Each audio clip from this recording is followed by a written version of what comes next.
నమస్తే, నేను మీ Gopi. Welcome back to our channel. ఈరోజు మనతో వచ్చేసరికి సీనియర్ జర్నలిస్ట్ జగదేవ్ గారు ఉన్నారు. సార్ నమస్తే. సార్ నమస్తే సార్, నిన్న లావణ్య అనే ఒక యువతి హీరో రాజస్థాన్పై కేసు పెట్టడం జరిగింది. అంటే ఆయన నాతో 10 సంవత్సరాలు సహజీవనం కలిసి ఉన్నాము, నన్ను మోసం చేసి ఇప్పుడు ప్రస్తుతం ఎవరైతే ఆయనతో నటిస్తున్న ఒక హీరోయిన్ మల్హోత్రా, ఆమెతో సహజీవనం చేస్తున్నాడు, కలిసి ఉంటున్నాడు, వాళ్ళిద్దరు కలిసి నన్ను దూరం పెడుతున్నారని నిన్న లావణ్య గారు కేసు పెట్టారు. ఈరోజు మల్హోత్రా గారు ఏమంటున్నారంటే, ఇట్లా మా ఫ్యామిలీ నుంచి ఎటువంటి బెదిరింపు కాల్స్ మీకు రాలేదు, అయినా సరే స్టేషన్కి వెళ్ళి బెదిరింపు కాల్స్ ఇట్లా వచ్చినాయి అని, థ్రెడ్ అటాక్ ఉందని, ఇట్లా మా మీద బ్యాడ్ కంప్లైంట్ ఎందుకు ఇచ్చామని మల్హోత్రా గారు మండిపోతున్నారు. ఆమె కూడా ఈరోజు కేసు పెడతారంట. అసలు ఏం జరిగింది వాళ్ళ మధ్యలో? ఆవిడ 10 ఏళ్ళుగా రాజ్ తరుణ్తో కలిసి ఉన్నారనేదే నాకు ఆశ్చర్యంగా అనిపిస్తుంది. ఎందుకంటే రాజ్ తరుణ్ ఇండస్ట్రీకి వచ్చి 10 ఏళ్ళు అయిందో లేదో నాకు తెలియదు. ఎందుకంటే ఉయ్యాల జంపాల మూవీతో అరంగేట్రం చేసినట్టున్నారు కదా, మోహన్ కృష్ణ ఎందరికంటే ఆయనది. సో పోనీ అంతకుముందు పరిచయం ఉన్నా కూడా హార్డ్లీ 7-8 ఏళ్ళు ఉంటుంది. జనరల్గా ఇండస్ట్రీ అన్నాక ఫ్రెండ్లీగా మూవ్ అవ్వడము, కలిసి లేదా లివింగ్ టుగెదర్ రిలేషన్షిప్లో ఉండడం, ఇవన్నీ సర్వసాధారణం. బయట కూడా చాలా జరుగుతున్నాయి, మనం చూస్తున్నాం. కాకపోతే ఫిల్మ్ ఇండస్ట్రీ అనేసరికి ఇంకాస్త భూతత్వంలో పెట్టి చూస్తాం అంతే. అయితే ఈ ఆవిడ లావణ్య గారు కంప్లైంట్ ఇచ్చే వరకు కూడా ఈ అంశం తెర మీదకి ఏం రాలేదు. ఆవిడ ఇచ్చిన కంప్లైంట్ నేపథ్యం ఏమిటంటే, రాజ్ తరుణ్ అనే వ్యక్తి నాతో చాలా చదువుగా ఉండేవాడు, ఇద్దరం శారీరకంగా మానసికంగా 10 ఏళ్ళు కలిసి ఉన్నాం. ఎప్పుడైతే ఈమెతో సినిమా స్టార్ట్ అయింది, ఇప్పుడు ఆమెతోనే చట్టాపట్టాలు వేసుకొని తిరుగుతున్నాడు. తర్వాత స్టాండప్ రాహుల్ డైరెక్టర్ మోహన్ వీరంకి ఎవరో ఆయన ఇంట్లో కూడా వీళ్ళు కొద్ది రోజులు ఉన్నారు. అక్కడ నుంచి ఈయన తరచుగా ముంబై వెళ్తుంటాడు, అక్కడ నుంచి పాండిచ్చేరి, గోవా ఇవన్నీ తిరుగుతున్నాడు. ఈయన కేవలం ఆమెతో కలిసి తిరుగుతున్నాడు. వాళ్ళ పేరెంట్స్ కూడా వాళ్ళకి సపోర్ట్ ఇచ్చారు. వాళ్ళ అమ్మ, వాళ్ళ నాన్న, వాళ్ళ అన్నయ్యతో అడుగు ముందుకేసి నన్ను చంపేస్తాను బెదిరిస్తున్నాడు అన్నట్టుగా ఈవిడ ఏదో పెట్టింది. సో జనరల్గా హీరో ఇమేజ్ ఉన్న వ్యక్తులకి ఇటువంటివి సహజంగా వస్తుంటాయి. కాకపోతే ఎందుకు లేని ఊరుకోకుండా రాజ్ తరుణ్ కూడా తెర మీదకి వచ్చాడు. ఆయన అసలు ఆమెకి నా ఇంటిపై నేను ఉండేటప్పుడు నా రూమ్ పై రూమ్ తను ఉండేది. అప్పటి నుంచి పరిచయం ఆమెకి, అప్పటి నుంచే డ్రగ్స్ అలవాటు, నేను అందుకే దూరంగా పెట్టాను. అండ్ మోర్ ఓవర్ సరిగ్గా ఒక 8 ఏళ్ళ కిందట కూడా వేరే అబ్బాయి నన్ను పెళ్లి చేసుకుంటాను మోసం చేశాడని చెప్పి ఒక పోలీస్ స్టేషన్ కంప్లైంట్ చేసింది. ఆ ఎఫ్ఐఆర్ కాపీ ఇప్పటికీ నా దగ్గర ఉంది. సో ఇప్పుడు నా మీద కంప్లైంట్ చేస్తుంది. దీని మీద ఎట్లా ఫోన్లేని ఊరుకుంటుంటే మంచికి రోజులు లేవు, నేను కూడా ముందుకు వస్తాను.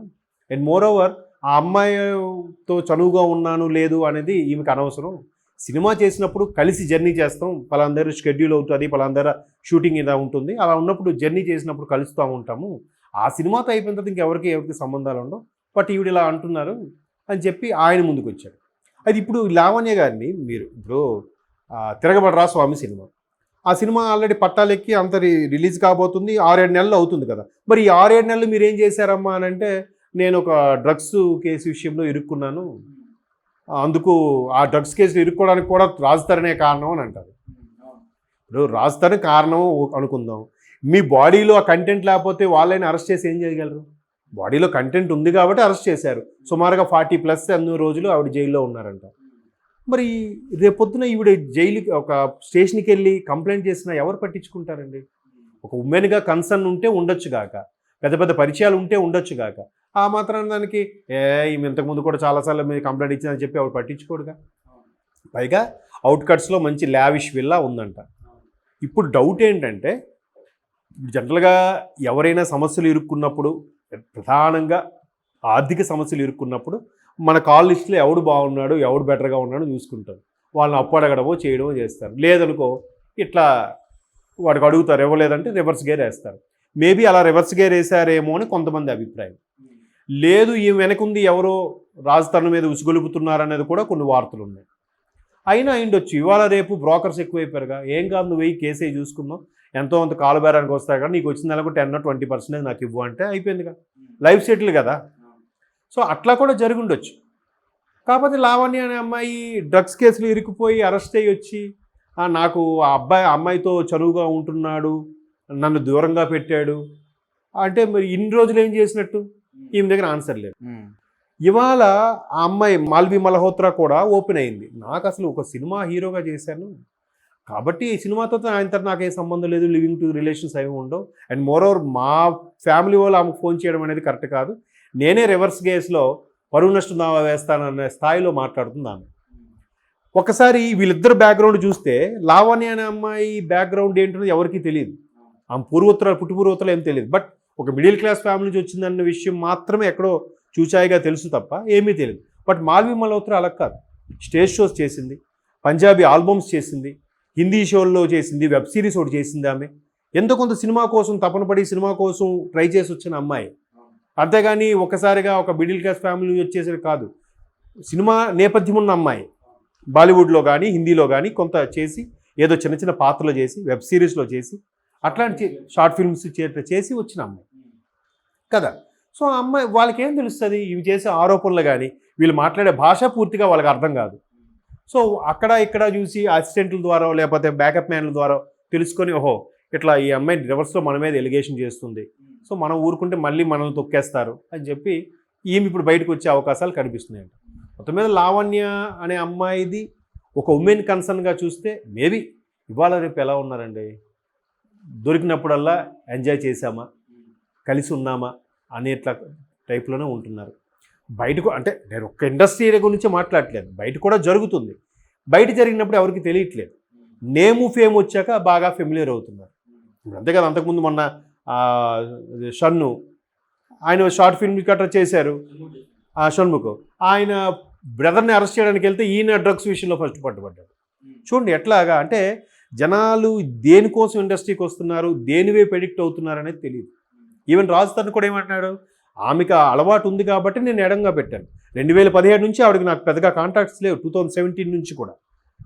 కావాలంటే నన్ను ఎనాలిసిస్ చేసుకోండి నా బాడీని, ఏమైనా కంటెంట్స్ గతంలో వాడినట్టుగా కూడా మీకు ఏమైనా ప్రూఫ్స్ దొరికితే మీరు అక్యూజ్డ్గా మీరు తీసుకోవచ్చు. ఒకసారి ఆ అమ్మాయి కూడా టెస్ట్ చేయండి, ఎవరు కరెక్టో తెలిసిపోతుంది కూడా అంటున్నారు కదా. సో ఇప్పుడు సోషల్ మీడియాలో ఇవన్నీ వైరల్ అవుతున్నాయి. అనిపించేది ఏంటంటే ఒకటి బాగా వైరల్ అవ్వాలని ఇలాంటివి తీసుకొస్తున్నారా, లేదా డబ్బు కోసం ఏదో ఒకటి ఇరికించాలని చేసుకొస్తున్నారా, లేదా వీళ్ళు వెనక ఉండేవారు ఇంకో మూడో వ్యక్తి ఒక అదృశ్య శక్తి ఏమైనా ప్రెజర్ పెట్టి ఈ వ్యక్తి మీద ఊసుకొలిపోతుందా అనేది తెలియదు. ఎవరు వెర్షన్ వాళ్ళది. కాకపోతే అమ్మాయి కన్సర్న్ అనేసరికి సొసైటీ కూడా ఫస్ట్ అమ్మాయి మాట వింటుంది, అంతే కదా. అందులో ఈ నిర్భయ చట్టాలు వచ్చేసాక మరీ బలంగా తయారయ్యారు.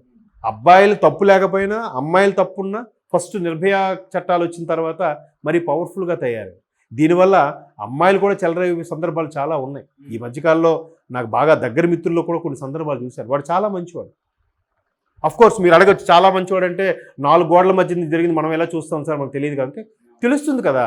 కుటుంబ నేపథ్యము, వాడి బాడీ లాంగ్వేజ్ ఎటువంటి వాడు, మన ఫ్రెండ్లీగా పర్సనల్గా లేదంటే మందు పార్టీలు గట్రా చేసుకునేటప్పుడు లేదంటే ప్రైవేట్ పార్టీల్లో ఉన్నప్పుడు ఆడు ఎంత జెన్యూన్గా ఉన్నాడు, ఒకవేళ 4 పెగ్గలు ఎక్కువ వేస్తే ఎంతగా ఓపెన్ అవుతున్నాడు అనే విషయం కూడా తెలిసిపోతుంది. సో ఆడు అటువంటి వాడు కాదు. ఆ అమ్మాయి వేరే వాళ్ళకి తగిలారో లేదా వేరే ఆఫర్ వచ్చిందో విదేశాలకు వెళ్ళిపోవాల్సి వచ్చిందో తెలియదు కానీ సింపుల్గా వీడు సంవత్సరాన్ని పనికిరాడు అన్నట్టు చెప్పి విడాకులు తీసుకుంది. అంటే వాళ్ళకి కావాల్సింది ఇంకో లైఫ్, నేను బతకగలను, నాకు జాబ్ ఉంది, వీడు కాకపోతే ఇంకోడు అనుకునే వాళ్ళు కూడా ఉన్నారు. దానికి విడాకులు కావాలంటే ఏదో రీజన్ చెప్పాలి, ఇట్లా చెప్తున్నారు.